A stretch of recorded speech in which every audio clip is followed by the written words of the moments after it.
when you go all in on your passion, your dream, one of the biggest things I realize is like the long nights, the hard work, and even the failures, they always feel better than it did when those things happened, and they will happen in a regular career. So when it happens and it's somebody else's business or somebody else's thing that you're working on, but compared to like when that happens for yourself, it's it's a totally different feeling. And it's something that actually keeps energizing you because you feel like you want to get up, brush the dirt off your shoulders and keep it going. And I think the reason is because when you truly love what you're doing, it kind of gives you that extra boost of energy that you might not have had doing that job that you hated.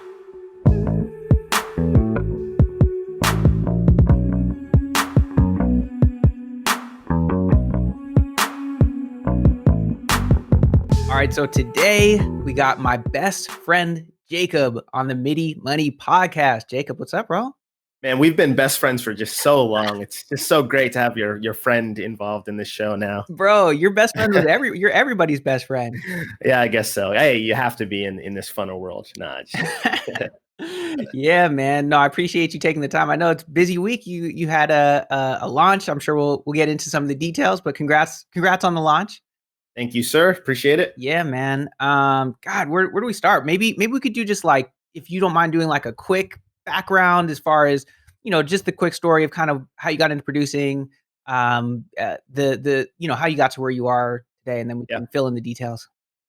For sure. So, as far as producing goes, I fell in love with production when I was around 14 or 15, kind of like most individuals had the cracked version of FL Studio. And, from there, just kind of fell in love with it. I went to school for like audio recording and engineering and stuff.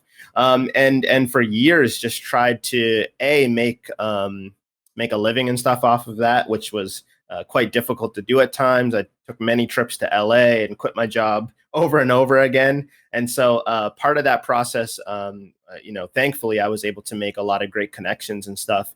And in around 2018, so, almost like 10 years into producing, I finally had built up enough contacts and stuff to really say, hey, I'm going to be able to go all in on this. And that's actually where me and you first met. Because you kind of introduced me to the funnels and being able to sell my music online. I was having some success with the production outside, but I knew kind of building my own brand and having something that I can not only really own, but something I can depend on was really important to me. And that's kind of where you came in and funnels and marketing and all that stuff. But as far as production, when I made that switch in 2018, I had one of the best opportunities, which is a really strange one, but to do the music for Kylie Jenner's birth video. And so that kind of kicked off this wave of kind of like sync and a bunch of placements and different opportunities. How many views or streams did that get? It was the most viral video of that year. I don't even know where we're at. We're talking in the billions. Yeah, hundreds of millions. I think it passed like a billion within the first little bit. So and that really introduced me to like film and stuff. I had a chance to score "Look Mom, I Can Fly," but the Travis Scott documentary, which at the time that we're recording this right now, we're like a couple days away from the 1-year anniversary. So I'm really happy about that. And because of those things, I was able to kind of show people what I was able to do in the film and been able to kind of apply that to my samples, my production, got a couple of placements this year.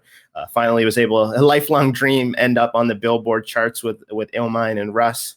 I was able to finally accomplish that this year. So that's kind of the shortest version of my story of how I kind of been able to maneuver and stuff. But that's awesome, man. No, it's been cool. Man. It's been cool to watch. Like we connected, in my very, very early stages of like starting this whole Midi Money thing and just starting to work with producers. In fact, I think we started working before we even officially launched like the course. Oh yeah, there was no name, anything like that. It was just, I think, you were still trying to figure things out. I was still trying to figure things out. So, I mean, on the reciprocal of that, it's been really awesome to see what you guys have been able to do because, it's been great to watch your journey too, as well. Yeah, man. No, it's been fun, and it was cool that I got to do producer grind, which was awesome for me. And then you were on there too. I saw you were on. I think you might have been on Blap Chat before I was. It's just been cool to see the progression and everything.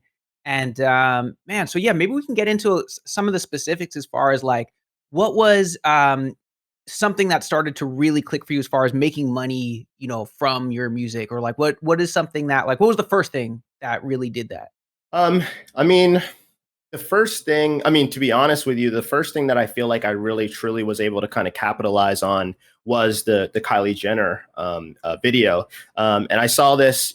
So at 28, go back to 2018. I had just left. A pretty. I was producing a national radio show here in Toronto, Canada, where I'm located. So I kind of rose through the ranks when it comes to radio and stuff. And I left this really kind of cushy, nice job. And here I am trying to make the first couple months work. And luckily for me, this Kylie Jenner birth video comes along. I'm able to do the music. I'm able to retain my ownership and stuff. And that was my first time owning something and really owning something and seeing how widespread, like it, like this viral moment. People are literally getting married to this music. They're playing it. And now I'm starting to see checks show up in the mail from like all this sync. It got placed in a couple TV shows and stuff like that. And so that was kind of like my first real taste of like, hey, if you own a piece of your art and you're creative and stuff like that, you can use that. And even a weird one like that, like, I didn't think I'd be able to kick open all these doors by saying, hey, I did the music for Kylie's birth video, but sometimes you definitely have to take those opportunities and turn them into something. And that's like a big thing I've learned through this entire whole process, even with the funnels and stuff. It's like, how can you take some of these moments, these opportunities and capitalize on them from a brand standpoint, marketing and stuff like that, and really work them into your world. So that was definitely one of the first opportunities. And then for me, when it comes to kind of entrepreneurship and realizing like, hey, I can sell beats and stuff online, that was obviously BeatStars. I had in 2018 as well, too, one of the top, me and my homie Accent, one of the top Drake type beats for the year. And so that was able to see like some change and stuff coming in. And all those things were kind of like the catalyst to be like, hey, if I really like just focus on this, I can do this. I can pay my bills and stuff like that. And just kind of been working on it since then. That's awesome. How long has it been since you left that job and you've been full-time on the music stuff? Since I left, yeah. So I had saved up a little bit of money. So that was January of 2018. I left right at that kind of Christmas January break, and then like I said, the first 3 months, because I think Kylie had the Stormy in February. I think somewhere along, like maybe a month or two after I'd left the job. And so, yeah, for me, it was kind of the first 2 months or so. I was like, oh God, am I going to be able to do this?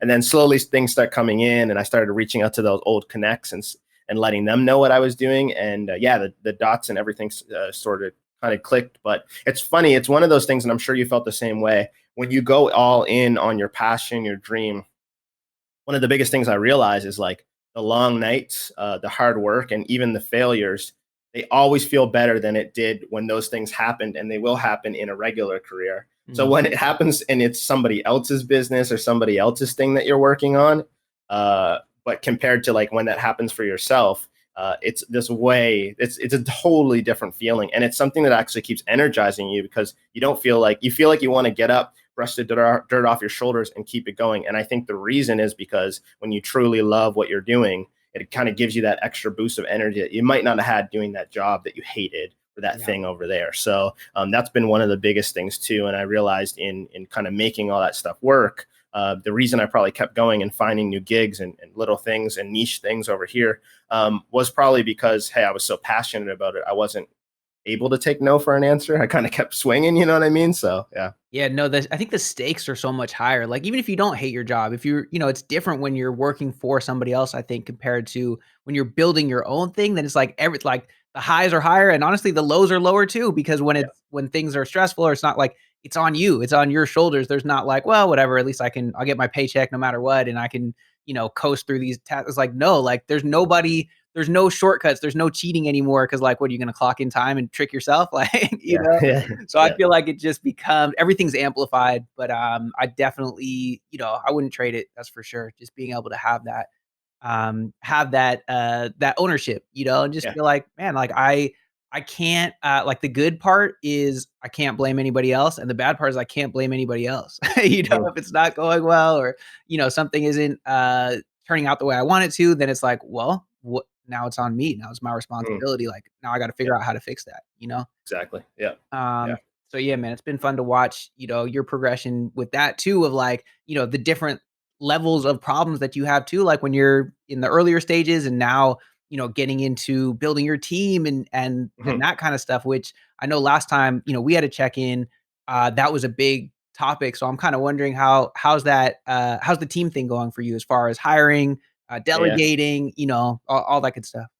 Yeah, it's exciting to talk about because it's going good. Nice. So thank you for your help. And what Gabe is also kind of referring to is, and when he's talking about kind of the lows are the lows, is that I was feeling a lot of that pressure when things were going wrong. I really felt like I didn't have any support, and I think that's for most people starting out with marketing and everything. You're the guru in all all those sectors, and you're doing it all. And I think one of the hardest things I had to learn is A, admitting that I need the support, and then B, actually receiving the support and the help, because I know sometimes sometimes it's hard when it comes to delegation and stuff like that, because we're so used to like, I'll do the uploading, I do it this way. Sometimes it's hard to let go of those things, and Right. that was definitely a process. So when I decided, hey, I just cannot keep up with the support tickets and the ads and all that type of stuff. I had a great, he's the first hire. His name's Grant, a great friend that I always believed could do some great stuff within marketing and stuff.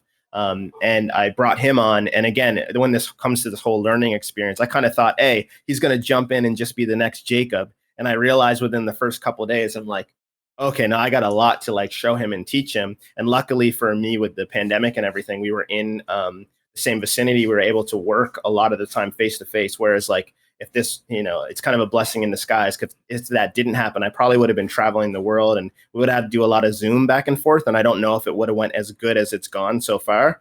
But yeah, within a couple of weeks, he was kind of able to pick up, the cadence, and he read. Oh, hey, I got him all the traffic secret books and all that type of stuff.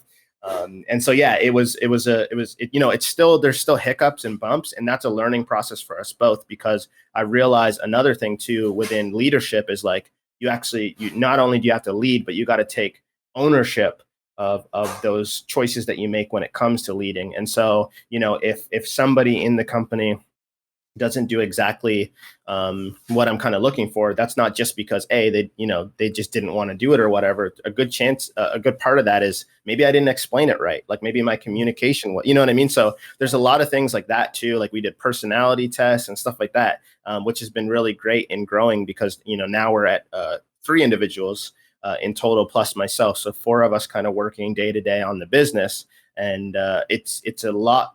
Yeah, I'm really happy with the progress, and there is now essentially kind of 4 Jacobs, Yeah. including myself, and which is a beautiful thing too, because there's a lot of great ideas that I guess I didn't realize at the time that I wasn't able to actually execute on, and now I'm like, oh, you can do that. I'll do this over here, and he does that over there, and she's doing this, and yeah, it's great. Dude, that's one of the best feelings. Like, yeah, I'm thinking back too, for especially when I first started growing the team, of like, yeah, I think as producers, maybe anybody who's starting a business or whatever, like we do so much, we do everything, and I think a lot of times there's a certain pride in that, like, oh yeah, I do everything, I answer every email, I post every beat, I reply to every comment I did. And it's like, yeah, that's cool, but like that's only going to take you so far. Like I there, know. once you hit and you were bumping up against that, like you literally would not be able to accomplish the things, right? I'm assuming that you're accomplishing right now if you didn't have those, that help. And the other part that I think makes it so hard for people in general to bring those people on. Well, 2 points that you made. One is like the thing of being able to let go of control. That was a huge one for me, of having this belief in my mind.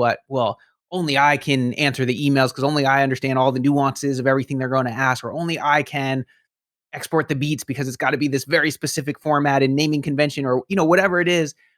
Being able to let go of that control, and knowing that when you are investing in a team member, when you're hiring somebody, there's so much investment that goes up front as far as your time, where yes, like this task would, maybe it takes you 10 minutes to do, and it's going to take you 2 hours to show somebody, and then they're going to do it wrong, and you're going to have to show them, again, how to do it and why, and create that process so that they know how to do it step by step, and then update that process. And there's all this upfront energy and time, where a lot of times people get frustrated and they're like, well, whatever, fuck this. I'll just do it. I'll just do it myself. I can do it faster. But when you put that time in up front, and you have them educate themselves, like you said, give them books to read, outline those processes, take the time to show them not just how to do the thing, but your thinking behind why that happens. Then now after that initial period, now all of a sudden they're so focused on those specific tasks. Eventually they're going to be better at those things than you ever were because you were trying to do 100 things at once. They're Mhm. doing, maybe 5 or whatever so they can actually devote all of their time and their mind space to that thing because man, there's only so much we can think about, focus on, at one time. And when you've got a million things going on, you don't really get to go deep into any particular thing because you're thinking about 10 different things at once. So I know Yeah. that was a huge benefit for me. I don't know how's that evolution going for you as far as putting that up for time and Oh um yeah, for sure. Like, yeah, it's definitely a lot of work up front, and that itself, because it felt like in the beginning, like not only am I doing, like I'm doing the 8 hour shift with this new individual, but then as soon as they leave at 5, I got still my 8 hour shift to do yeah, all my work today, and that's how it right. felt for like the first month. But in doing all that, now I'm at this place where if I feel like if I got sick tomorrow and I was like, yeah, I can't do anything, that individual will be able to pick up all of those bits and pieces, and that sort of having that support and stuff is like that's what you need to continue to grow. Another way I can even think about it too, like just kind of connecting to musicians and producers, is like it's when you're in production and you realize that collaboration can get you farther too. Because like a great example is even my own example. The first big placement I ever got was through collaborating. I made a piece of music, I made a sample, I sent it along, Ill Mind flipped it, other people got involved, and we were able to create this song that's getting played on Jimmy Kimmel and all these things that I wouldn't have been able to do myself, because there's certain elements within production that I think I'm really good at. But I don't know music theory. I'm not the craziest pianist. So I really learned from a lot of producers too. Like if you want to grow your music career as well too, collaboration is also key, because when you really become a real producer, you become Dr. Dre status. That's when you're like, okay, I have the best engineer. I know the best keyboard player, the Scott Storch. I know the best Mhm. drum player over here, and you bring all those ingredients together and you create the best track, and people say, oh, I can't believe you made that, and you're like, well, really, it takes a team. And I've been in many studio sessions where I've seen that team effort, and I know to create these hit records takes that as well too. And so yeah, both work. No, for sure. It is funny, like, it comes up over and over, but, like, the similarities between sort of the entrepreneurship world and the music world, there's so many, as far as the one that you just brought up there of this concept of, having a whole team of people come together to create the final product, same thing on the business side, right? Being creative and thinking about how you wanna map things out, sticking with things, sticking with it even when you get frustrated, but keep, continuing to learn and evolve. All that stuff I feel like applies the skills that we've been honing as producers for all this time. Mm, If you have the right mindset and you think about it that way, you can apply it right to your business and your marketing. I just feel like I see a lot of producers, which is how I used to think too, thinking like, I hate doing that side of things. I don't want to focus on the business. I don't want to like I hate all that stuff. Like, why would I want to do that? I just want to make music. But once you start doing, jumping into that world and doing it, then it actually becomes fun too. And it becomes you enjoy you, at least for me, I can say like I enjoy that process too. And I can be creative and I can work with the team and all, all the things that I liked about music, a lot of times I can apply to the business world as well. yeah, and it's a great connection too, because I think we also don't realize as musicians, as producers, that we're also entrepreneurs. And so Mhm. secretly, like you said, we've been honing these skills and stuff like that. And so once you actually make the mindset shift, like, hey, I'm an entrepreneur, everything just connects. It's always been there. It's just like you literally just have to see it a little bit different. So yeah, I totally agree with that point. Cool, cool. So I know like when we were first starting to work, a lot of the focus was on an audience of rappers and singers, right? We were working on selling beats. And Right. now it seems like I don't know if it's 100%, but at least a lot of the focus seems to be more on an audience of producers. So I'm curious Yeah. about how that transition happened and what do you see as the difference between those two? Yeah. So I mean, that happened because part of it I think really happened is and it's something that I deal with and have dealt with my entire life, is that I just love production so much. But I always tend to do things that are sort of related but not 100% there. And I think even thinking of like scoring the Travis film, it's like great, I scored the Travis film, but man, I would have loved to just been on Astroworld as a producer, you know what I mean? So these are all great opportunities, I'm not knocking them at all, and I'm proud of them, but also my deep desires is production. And I think when I first got into this, I was just trying to expand on what I was already doing with like BeatStars and stuff like that. So it was really it felt natural to go into like just sell more beats. But then also the unnatural part of that is like every single day I'm consuming like producer content and I'm on these blogs and this, and I can speak that like, that's my language, but yet I'm over here trying to communicate to a rapper and I'm not a rapper. You know what I mean? So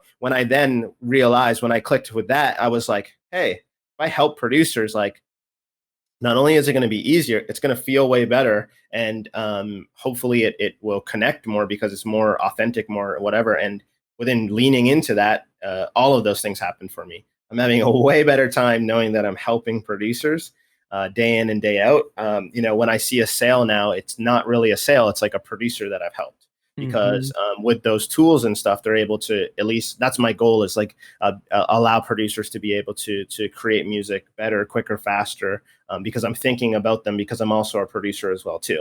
So when I'm creating the software, even samples and stuff, I'm thinking about how they're going to be using these things. And so that also feels just naturally just really good to know that. And I get a lot of those emails where people are like, hey, I love this, or this really increased my workflow and stuff. And so, yeah, I get a lot of enjoyment from that. And then also on top of that, I'm able to think of really cool, like what would I want to see as a producer for marketing and things like that I'm not necessarily seeing. So yeah, the shift, it actually took probably close to 2 years. And I wish that it happened 2 years earlier, but sometimes that stuff just takes time. And I think everything that I learned selling to rappers truly helped when I made that switch. You know what I mean? So I had all my bumps and bruises over there. And when I made the switch over here, it was just a lot more kind of like clean and ready to go. Yeah, no, definitely. I think that's a lot of times what happens is you look at the next opportunity in front of you, you jump on it, like, cool, all right, I guess I'm selling beats, so let me kind of go down that road.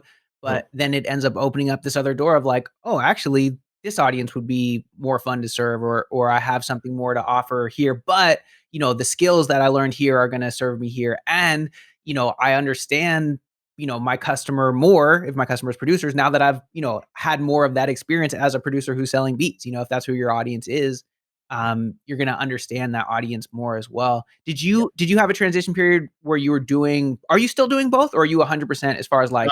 At this point, I'm 100%. Yeah, there wasn't, I mean, the transition point was literally like, hey, the producer stuff's working, stop everything else. Cause, at some point, your email lists are growing and all these other things. And you're like, okay, I see that part of the business, not as I don't want to say as profitable or whatever, but I'm not really focusing my energy to the fullest extent. And I know that, I'm not giving those people also what they deserve and stuff too. So it wasn't like a crazy kind of crossover where I had two crazy things happening.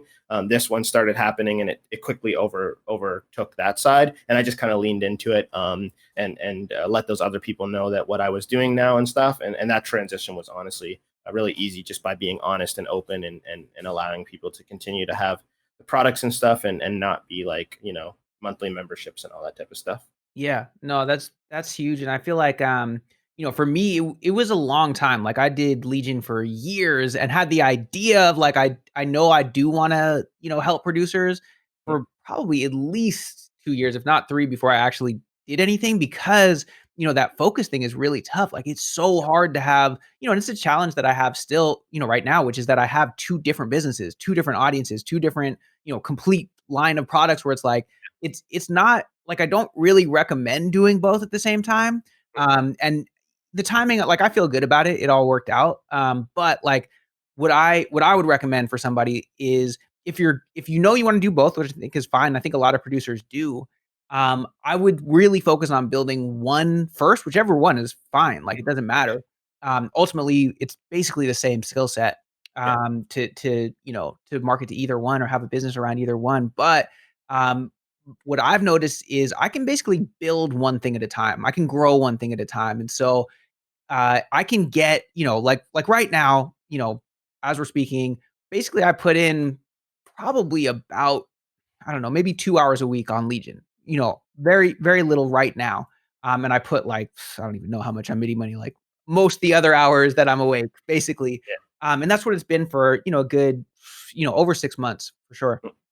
And, but I had built Legion to a place where I had those systems, right? I had the people, I had the process, I had the tools that we had been, working on over the last few years, really, to where now at least it'll stay where it's at. It might not grow unless I'm like really focused on it, but at least we can maintain what we're doing. We can maintain our our membership. We can still have the same, beat posting schedule. We can still create content, like all the stuff that we were doing. We've got those systems in place, but it took me a long time. So I just caution anybody, to make sure that you're really putting all your focus in one until you have the systems in place that you can be like, okay, that mostly runs itself. Yeah. Now I can do the other one.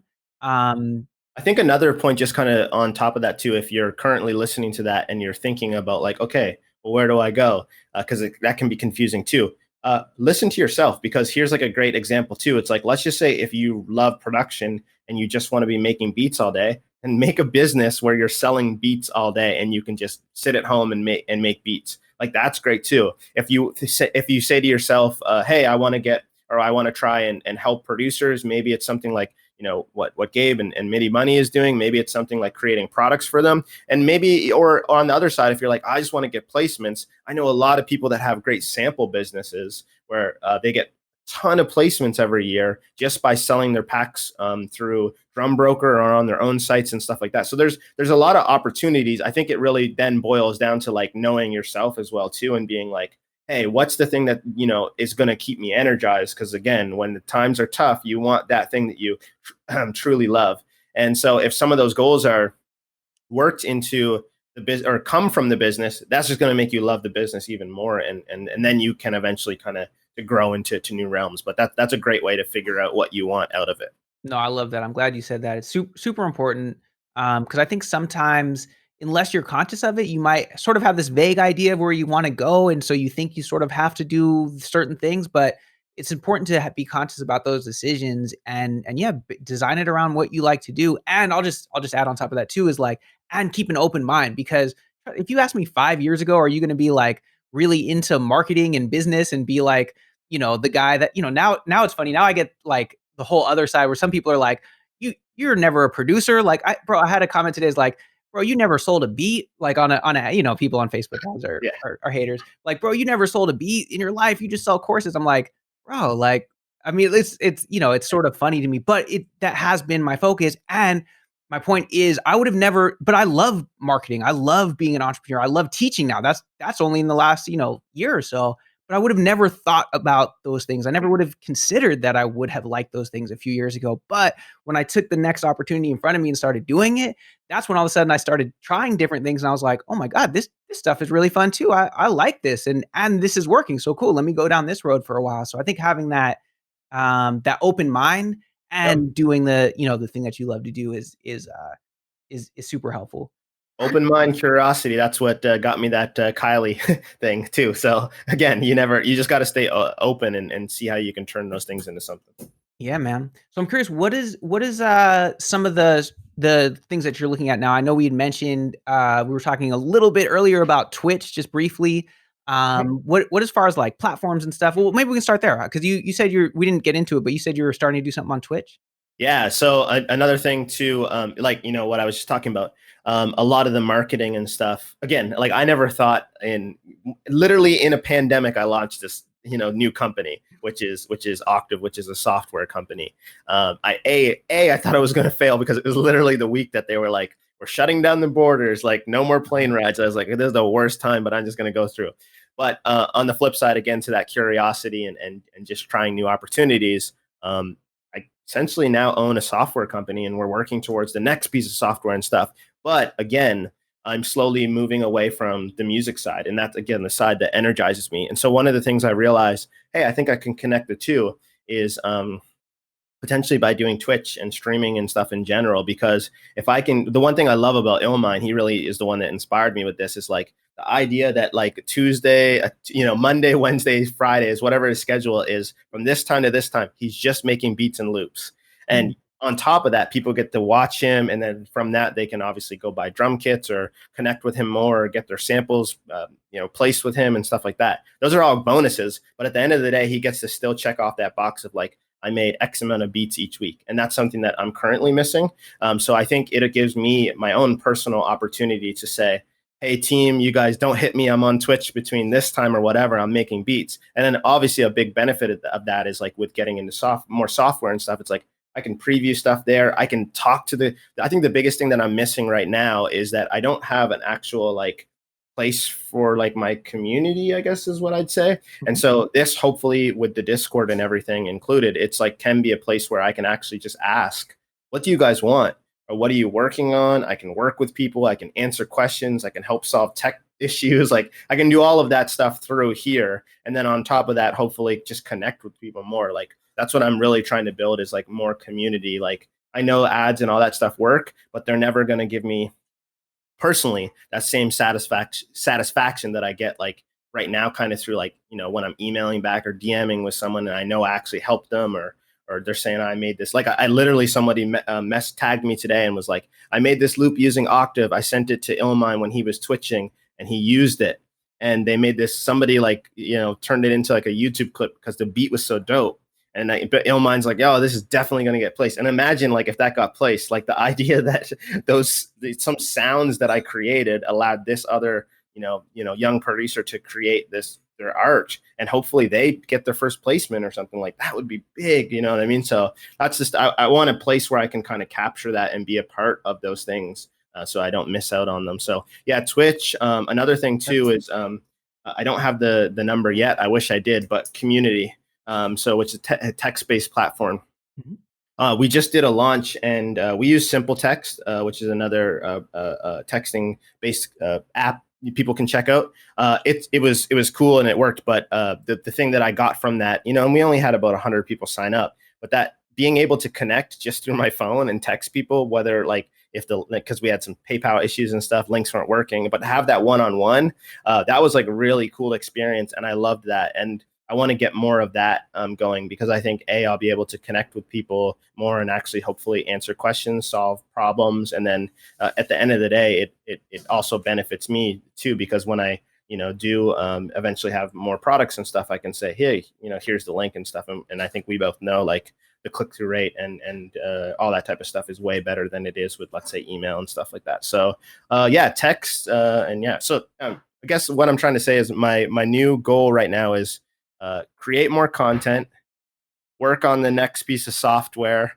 What was the last? I got one more on my list hidden in there. Oh, make more music. Nice. There we go. Nice. So content, music, and software. And I think Twitch is a great blend of those two, where I'm like content and music together. So yeah, no, I love that. I think there's a bunch of gems in there. One is, seeing, okay, here's just what we talked about. Okay, here's the stuff that I like to do. Here's what I want to do. Now let me look at the marketplace and the platforms and the technology and the opportunities that are presenting themselves right now. How can I fit what I want to do into those things? Or how can I make those things work for me so that I can do those things? And if that's making more beats, cool. How can I make that now a way that, I'm creating content for my audience, and also, doing, let's say the thing that you want to do or whatever.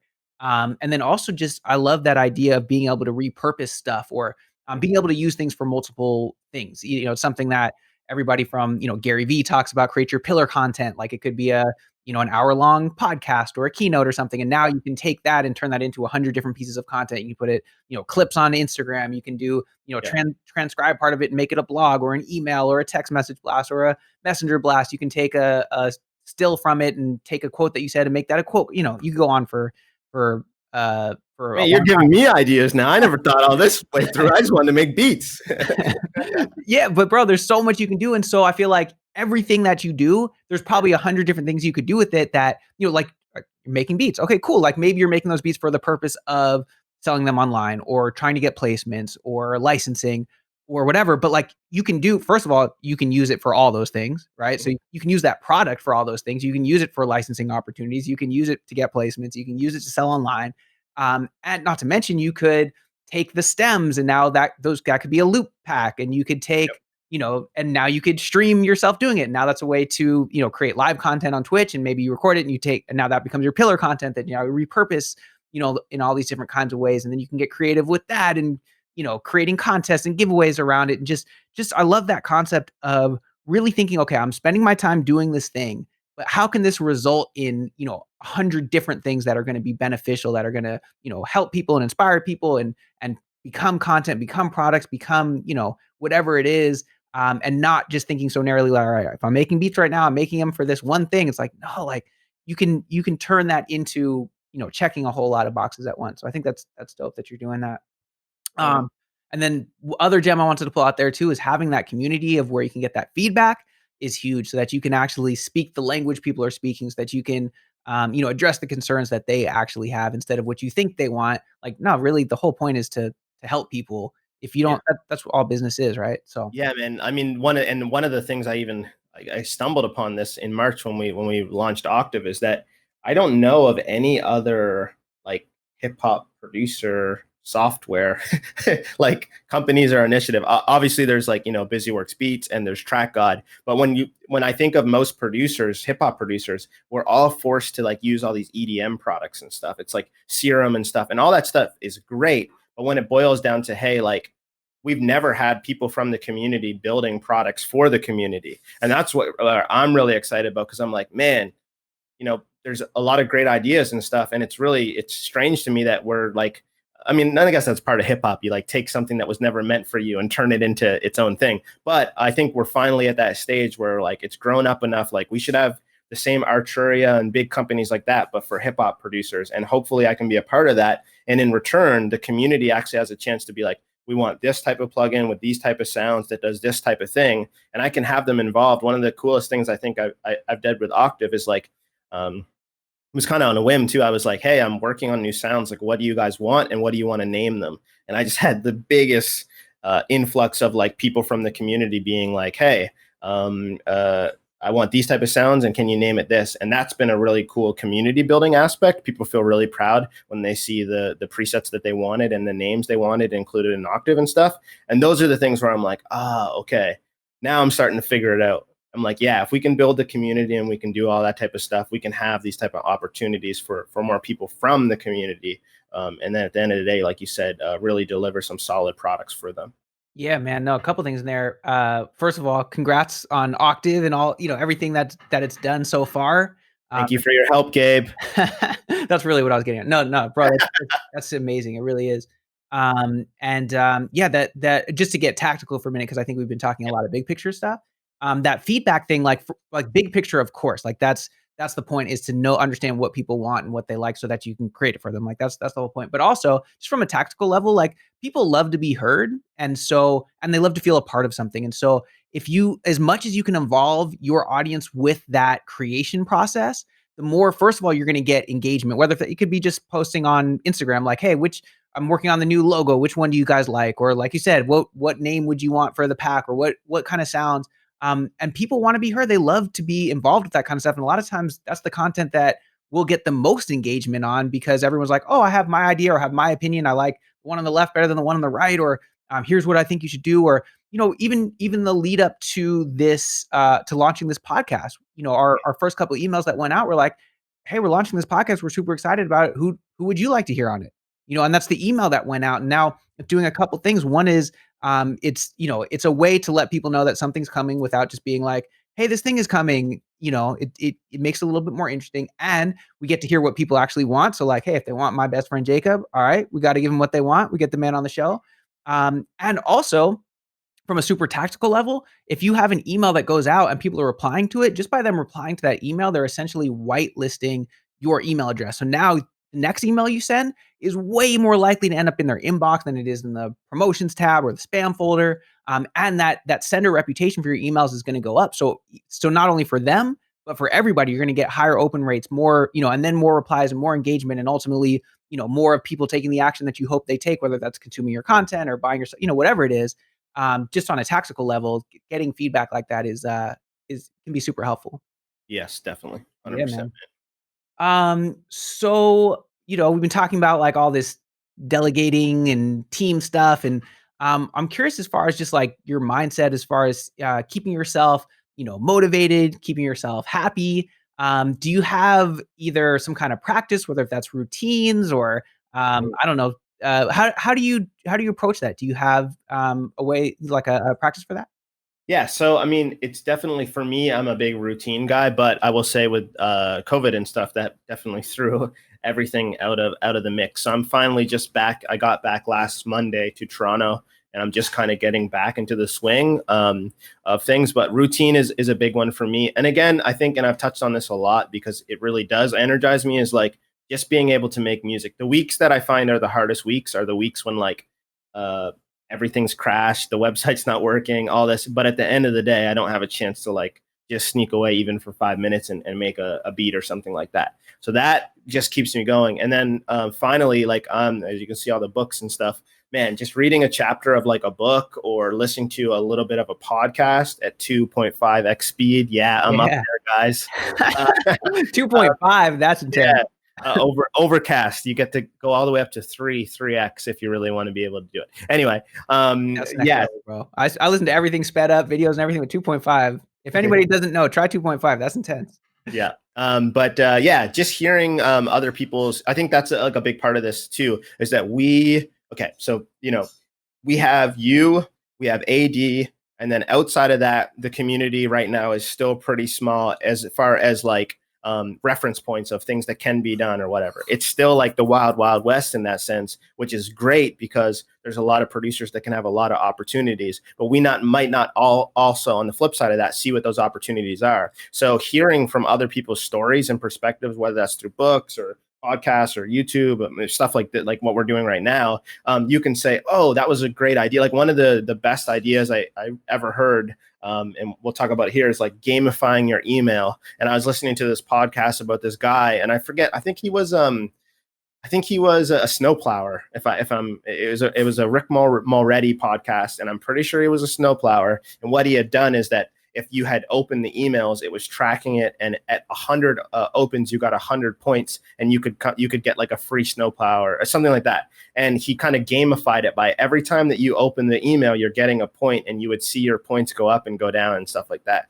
And just by hearing that, I was like, that's a totally different realm and stuff, but maybe I can apply that over here. And so one of the things I did when I was doing like more like pushing towards BeatStars and the funnels for the beats, I was like, every time you open one of these emails, you're going to get a point. And at 50 points, you can go to the store and get a free beat. And so there was a lot of like that, where it's just like, that was a great thing that I learned that I never would have learned if I didn't listen to that thing that was like, how a snowplower is blah, blah, you know what I mean? It's just like totally doesn't have anything to do with music and beats, but I picked up a real big gem there that I was able to convert into our side. So I think, yeah, having that open perspective to just listen and hear what other people are doing in other industries and stuff like that, and then bringing it over to this side. Because like I said, right now, there isn't really, there's no rules, there's no like try some different stuff. There's a lot of things that all of us probably aren't doing just because we haven't maybe connected the dots on that. And maybe somebody listening to this will be the next person to do that big thing that we're all like, I wish I did that.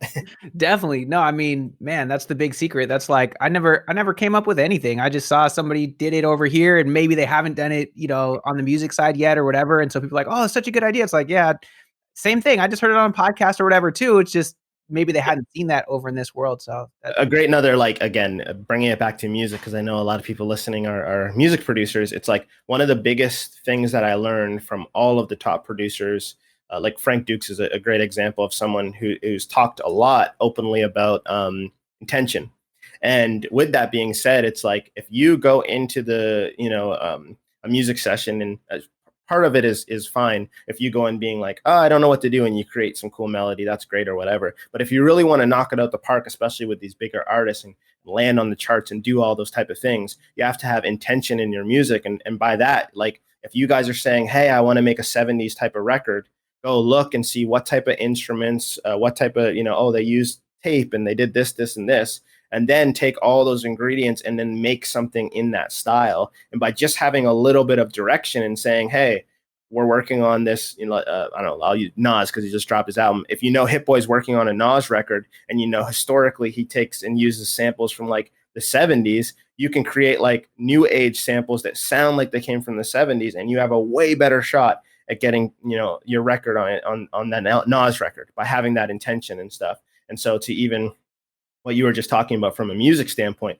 it also works over here, guys, in just having, I agree that sometimes it's cool to like, you totally just do everything kind of blind and stuff, especially when it comes to art. But also on the flip side of that, there's some great reference points. We just have to find them, whether it's in music or business, and then kind of rework them in our own way. And yeah.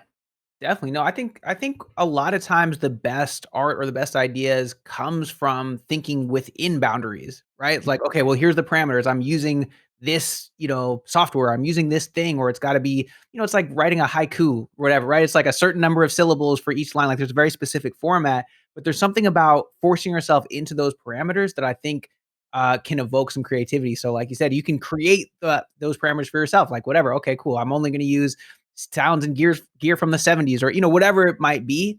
A lot of times you end up being more creative because you have to think within that, instead of just like starting, like you said, without intention, where you're just kind of like, I don't know, I'm just gonna like throw a bunch of stuff at the wall and kind of see what sticks. Yeah. Great artist steal, man. Yeah, that's right. That's right. What is it? Good artist. Or a great artist steal or something like that. Yeah. I'm probably butchering it, but that was also one I had the pleasure of spending some time with Kanye, and I really realized through that process in fashion, like, man, there's so many like silhouettes. So they'll take like a Nike Air Force One, but at the end of the day, you'll be wearing like a Bape shoe, and some people don't even realize like that's the same silhouette. It's just like reworked in there. And in fashion, you see that all the time. They literally take like the design of something else and just flip it a bit, and then it's theirs. And so I think we should lean more into like, you don't always have to reinvent the wheel. Like you said, there's some great people that have already put some great color palettes and combinations and stuff together. Let's just play in that world. We already know it's a success. I think, and that even goes back to like the funnels and stuff. It's like something I found really hard too at first. It's like you provided me the beat selling template and stuff like that in the Midi Money program. Like we have access to that, and sometimes it's hard to like not change stuff. It is really hard to like not want, like, that's the first thing we want to do is like creatives. We think, oh, we're so creative, we know everything. Like, I'm changing this to purple and green, and those are the times where they usually like, the funnel you provided worked. You know what I mean? I'm pretty sure it was the 2 Comma Club funnel. So, if it worked for you, there's a good chance it can work for me and somebody else. And then eventually, once we test it ourselves and we get comfortable, we can expand on it. But yeah, we have to be more open to just like, hey, I don't know everything as well. Like just follow this formula. Yeah, for sure. And then you can start by following that, and then cool, now I got that down. Now you can kind of be creative from there, Yeah. but start within those parameters. And yeah, as far as like repurposing stuff, when you said about fashion, it just made me think of like, I feel like there's a whole like section of fashion or design where it's like literally you just, okay, you come up with a name for your thing, and then you just take old logos or whatever, Yeah. and then just write it out in like Supreme, yeah. Like all these companies do it. Yeah. So that's just like one example that made me think of. And you kind of like glossed over it, but you mentioned working with Kanye. I feel like I wouldn't be a good interviewer if I didn't come back to that. What was that like? How did that come to be? And what was that situation like? Yeah, it was honestly, some of the best times for me, like learning. Like I said, I feel like I went to fashion school and stuff like that. I was able to work on a bunch of cool projects. Like I did the sound design for the Famous video, where with all the mannequins and stuff that kind of like shook the world. So I was a part of like putting that video and stuff together, and then a bunch of other stuff. So yeah, I learned a lot just again about like intention and music, and I guess at the end of the day too, like simplicity. And these are all things that I, even to this day, like I'll go back to the notebook that I have where I wrote notes and stuff, just kind of like to remember those times and to remember some of the great quotes and stuff like that. And yeah, those times were really great. And I know, people have different feelings for him now and stuff like that. And we'll leave it at that. But at that time in like 2016 or whenever this was, man, I was at the high. I was at the high of my life. You know what I mean? Around literally like, to me, like my idol, the person that made me want to like make beats. Yeah, absolutely. The man's a legend. I guess regardless of maybe whatever else he may be up to these days, Yeah. certainly nobody can deny, his impact on music and what he's accomplished there. That's for sure. Yeah. Yeah. So you got your 6-figure award, Midi Money Award, which Right is there. I can't turn it around, but yeah. bro, congrats. That's awesome. Thank That was I felt like I won, when you Oh, yeah. when you hit that We won together, man. man, it's so dope. So I'm wondering, like, so many people, want to hit that level. Like, oh man, if I got to that level, that would be crazy. And I'm curious, some of the things that maybe you didn't expect about that level, both on the good side and the bad side as well, as far as I don't know what that feels like or what that looks like in your business or Yeah. whatever, good and bad. Good and bad. Okay, so well, it's funny. I even have like a quick analogy here because when it showed up, the award actually had a little. It was the frame was snapped, Uh, um, but I think that's like perfectly fitting because even when you crack six figures or whatever, there's a lot of stuff still in the business that's broken. You know what I mean? Like there's always something you can improve on and work on, and with a little bit of glue, you can put it back together, and here it is on the wall type of thing. And so I think that that's a great way to kind of summarize getting to that six-figure point. Is that there was a lot of bumps and bruises and stuff, and even we just had another launch the other day, and PayPal was down for like 48 hours. So that caused a lot of headaches and stuff. So yeah, there's always these things. And for me, I think I still say it was one of the best decisions I've ever made was actually getting to go to Nashville and do the Midi Money retreat, because when was that, Gabe? That was February. Yeah, February 2020. So right before, so I launched Octave in March. So in February, we went to Nashville, and I was able to kind of pick these guys' brains. And that was a big, big, big help in me determining what I was going to do with Octave and stuff like that. Hearing your guys' advice, what I should be doing, and then actually executing and implementing. If it wasn't for like me actually going home with all those notes and actually applying all that stuff to the funnel, like I'm not sure if it would have hit the same way. And it was also a great resource in helping me get over some of those bumps and hurdles, like you said, because there's been many times where I've had to call you and be like, I don't know what to do, because you've been through some of those growing pains. Yeah, for me, some of I'll try and get more like tactical here. I think the quickest one that I realized is like with more people, you end up needing support. And when I was just doing like, X amount of beats a week or beat sales a week and stuff like that, I didn't have to do that. I could answer all the emails when a link didn't get sent or whatever. But when it got to the point where you pass the six-figure mark, that's a lot of support tickets and stuff like that. So that instantly, especially with software, like, again, I'm getting into stuff that I have no clue, how to sometimes even help, because people have like, that's another thing I realized. People have computers from all places and spaces on, and so like sometimes they run into issues that I just have not seen. I have to troubleshoot and stuff with them. It's hard enough sometimes to send out a beat and get everybody to figure out how to download it. Link. So yeah, I know. It's got to be a whole nother world. That another thing that I learned is, again, communicating and being, like you said, more clear, because I can't tell you how many people I'll send them the links to products and they respond back to that email being like, where are my links? And I'm like, okay, I'm not going to be angry or frustrated here. I need to step back and maybe make this more clear. So we've gone through multiple times of creating better kind of delivery systems and places that they can go and always get their links. I've hired a support individual, my little cousin Drew. He handles support day in and day out, which is great. What else? And then also too, like, I think sometimes when things are going good too, you get really comfortable and you forget to like keep improving.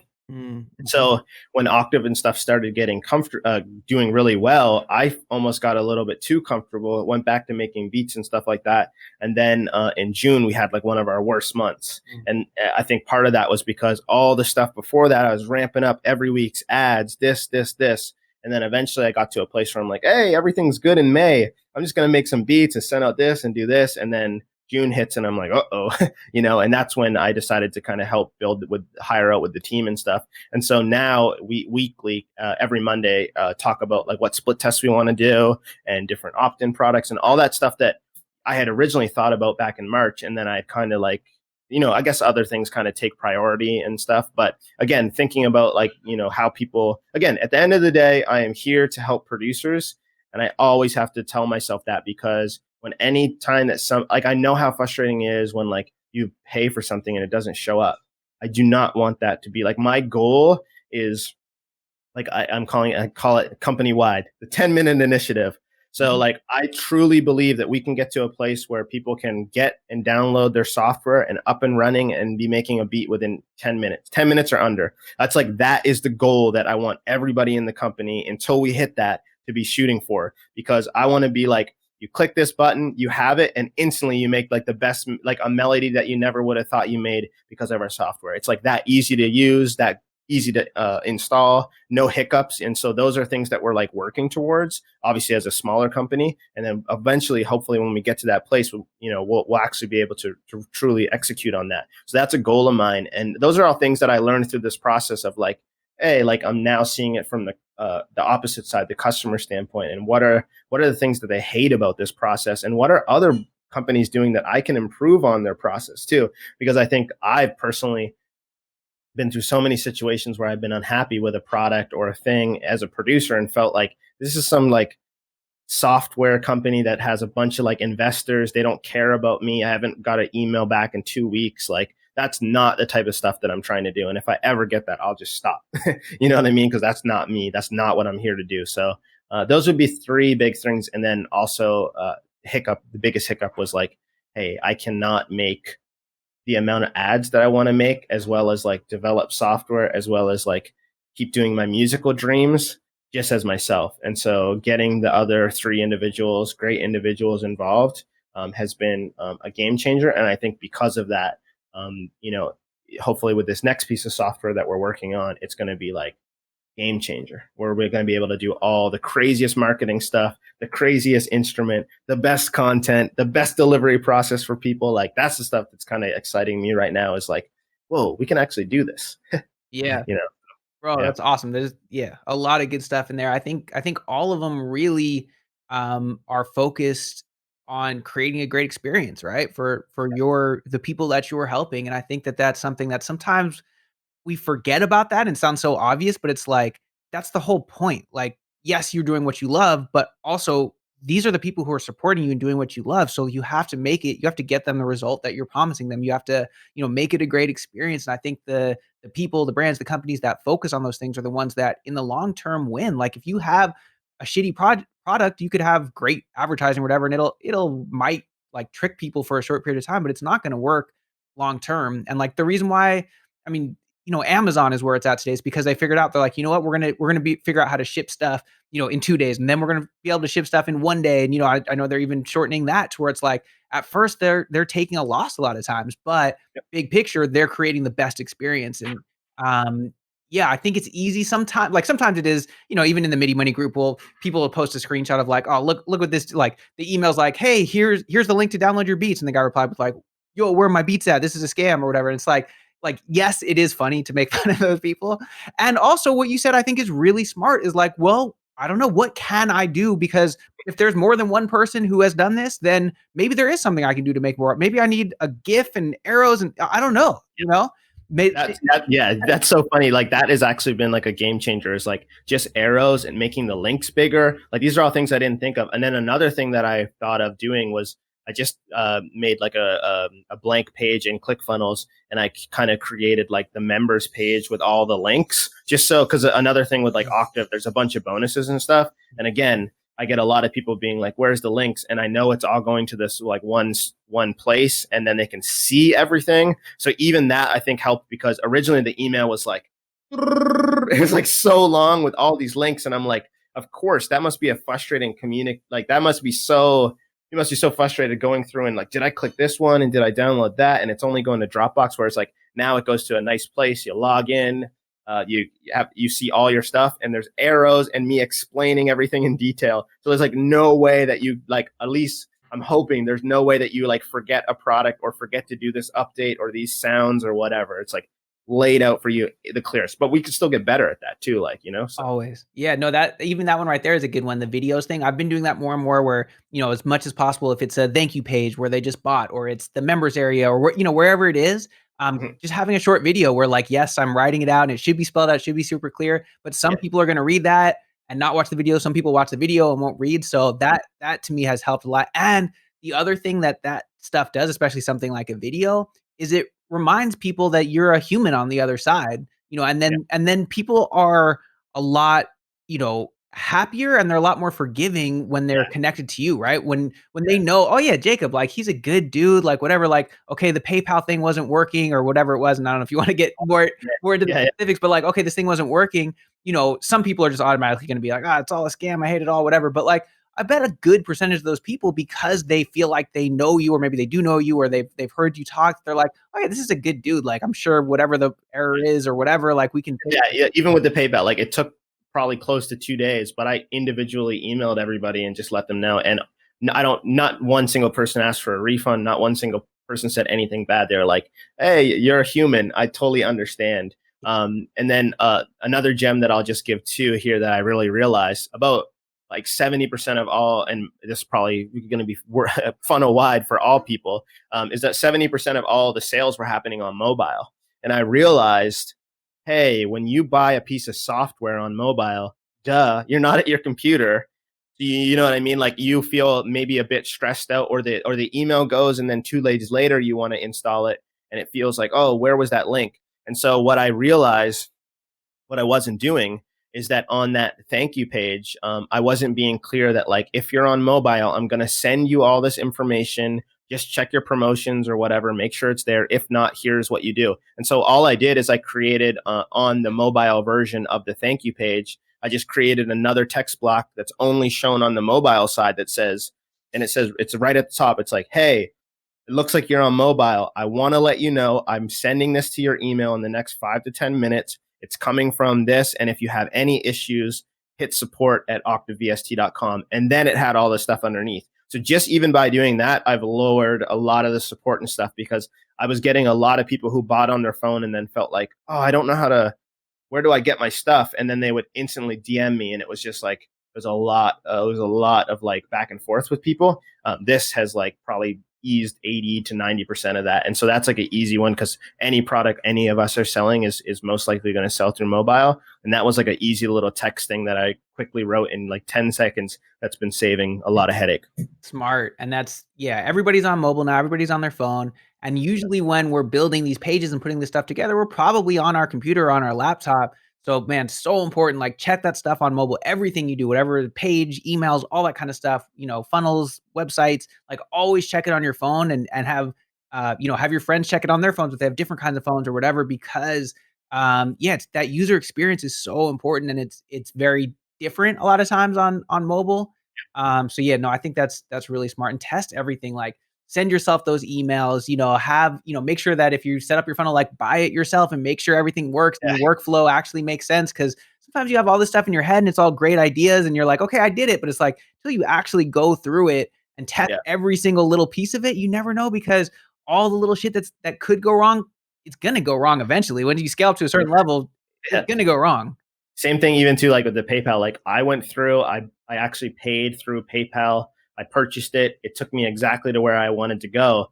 And then for some reason, for like about 70% of like we went and we did all the research and stuff, close to like 65, 70% of people, when they went after they purchased through PayPal, I just sent them back to the sales page and not to the like thank you page. Yeah. And so we actually realized it looks like people that were doing it on Safari on their phone, and then the people that were doing it on Google. So I never even thought about that. Yep. I just did it on I have Google or whatever, or it was the reverse. I forget. It was one of the two. Sure. But I realized, I was like, oh, so yeah, that's why I probably didn't see the issue at the time. I might have been able to kind of fix something, but it's like, test it out and then think of potentially, like, because I went through Octave and I knew the support thing, as soon as I saw the emails and DMs coming in, I instantly was able to go to my team. I was like, Mike, you're doing this. Grant, you're doing this. I'm just going to stay on and just DM people and instantly, so they feel like, hey, we're working on the problem. I'm going to send you a link. Send me your email. And we were able to get through all that stuff over the weekend. And like I said,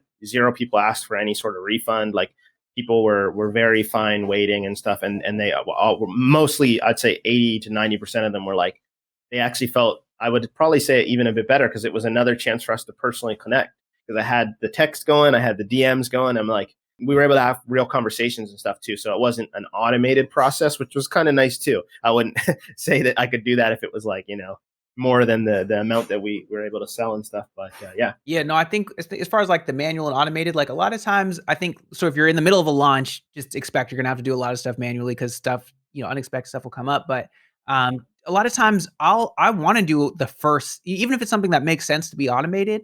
For, when we're trying something new, I'll want to, I'll be it. Like, I don't usually answer the emails now, but when we launch something new or we're sending something out for the first time, I'll be in the inbox and I will reply to a decent amount of them, because I want to see like exactly what is going on. And then we can create the systems and the people and the processes that are going to, make that now work, in an evergreen way, but you don't know until you get in there and actually like reply to people. Yeah. But yeah, man, I hate PayPal. I hate it. It's so annoying. It's like, it's cool on the customer side, but on the merchant side, it's just such a hassle. Like we launched, stuff. Ugh. Bro, we launched, I think I told you this, the Beat Traffic Hacks, training as its own funnel, and we just did Stripe only, and it was so much easier, like, so much better. And now, we're starting to get more and more people asking for PayPal, so we might add it in now, but even just initially in that first phase where we're, like, experimenting and doing a bunch of split tests and all, like, I'm so glad that we didn't start with PayPal in there because it just made it easier. But Yeah, it is one of those things that you almost feel like you have to have because it's what, yeah, for sure producers and rappers, like, they a lot of them use PayPal, and so, yeah. yeah. I didn't have PayPal on Okta for like the first probably almost 2 months. Yeah. Just did the Stripe thing, and that was I never had any, like you said, any issues. I also had just like I did a PayPal order form that if anybody DM'd me, I could just kind of send it that way. Smart. But I agree. I kind of wish now thinking, and then this is good. Why I guess you like before you get into running ads and stuff, guys, like test this out kind of more organically, and because this is where all this has been great, being able to just deal with my email list and answer all those issues, what rather than if I would have pumped a bunch of ad money into it, I would be maybe I wouldn't have probably been able to do this podcast. I'd still be like sending people emails for the PayPal stuff. So I'm glad we're getting up the kinks, and in a week or two when we start rolling out the ads and stuff like that to the product, it'll be a lot smoother experience. We'll have gone through the hurdle at a smaller scale, because yeah. So Yeah, no, that's definitely a gem right there because even just like do your best to test stuff out, but you don't really know till you run some traffic to it. So definitely, starting things organic is gonna help because you're not first of all, you won't feel like you're leaking money right away. And you can yeah, just see if stuff is like working as far as like literally like working, like sending stuff out. And if it's working, like is it converting? And maybe it's not, and instead of you starting by, spending a bunch of money up front, you can test it out a little bit first and then, okay, cool. Now I see this is working. Now let me really kick the ads in, whether that's starting to scale them up or even just starting them at all. I think that's definitely a good way to start, at least for sure. So what do you got coming up next? What's the next move? What are you excited about? yeah, man, I'm really excited about yeah, the next piece of software and stuff like that. Do you have a So name for it? Can we do like is this gonna I be can't. do I get No, the this scoop? you're too early. Okay. Maybe offline. But no, what I will say though is like I have been listening to the community, and I think like this could be like a game changer for producers. Again, like my goal is to help producers like make beats in under 10 minutes because I've been in those studio sessions and I know the panic and fear that like even at a low scale, like if you just have like your homie over your shoulder, like, and he's trying to make a song and you're trying to make a beat on the fly, having tools and stuff that can't provide that for you is just like a horrible feeling. So I understand, or I think I'm starting to understand what producers really want and what I want at the end of the day too, because I'm always kind of scratching my own itch. And so I think the next piece of software, when we do start rolling out what it is, it's still in like kind of wireframe phase, a lot of bugs, but we're creating something that I think could be like the next plugin, hopefully, that like people are like, oh, this is like, it was kind of like when Grosbeat kind of took over or something and everyone's using halftime and stuff like that. I'm hoping that I'm about to create something that can have that sort of impact. But again, from like a hip hop producer standpoint, because all of those things, um, that we end up using end up coming from all these other genres and stuff like that. Like I want to be a part of creating tools that producers like actually were meant for them rather than stuff they had to like reconfigure and try and, oh, that's a one cool preset out of 20 that I can actually use for like hip hop stuff.